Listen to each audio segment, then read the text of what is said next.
मनोज जरांगे पाटलांच्या मागण्या मान्य झाल्यानंतर मराठा आंदोलक आपापल्या गावी परततायत। सायन पनवेल महामार्गावर मोठ्या संख्येने मराठा आंदोलकांच्या गाड्या परतीच्या प्रवासाला लागलेल्या आहेत। वाशी इथं वास्तव्याला असलेल्या गाड्या देखील परतीच्या प्रवासाला निघालेल्या आहेत आणि याचाच आढावा घेतलाय आमच्या प्रतिनिधी स्वाती नाईक यांनी।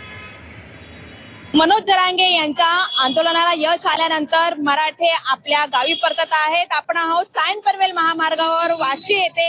वाशी एक्झिबिशन सेंटरच्या बाहेरून सायन पनवेल महामार्गावर आपण मोठ्या प्रमाणावर बघतोय जे आंदोलक आहेत, मराठा आंदोलक आहेत, विजयाचा गुलाल उधळून आपल्या गावी निघालेले आहेत। एकंदरीतच टोल नाका असेल, वाशी टोल नाका परिसरातून सायन पनवेल महामार्गावरून आपल्या गावी जाणाऱ्या आंदोलकांची संख्या मोठ्या प्रमाणात आहे। मुंबईतून तसंच नवी मुंबईतून हे सर्व आंदोलक बाहेर जाताना आपल्याला दिसत आहेत। विजयाचा गुलाल ते एकंदरीत उधळलेला आहे आणि त्यांच्या चेहऱ्यावर जो आनंद आहे तो आपल्याला दिसून येत आहे। एकंदरीतच जो मागण्यासाठी ते आले होते ते न्याय मिळाल्यामुळे आपला जल्लोष साजरा करत हे आपल्या गावी परताना दिसत आहे। Swati Naik, Zee media, Navi Mumbai.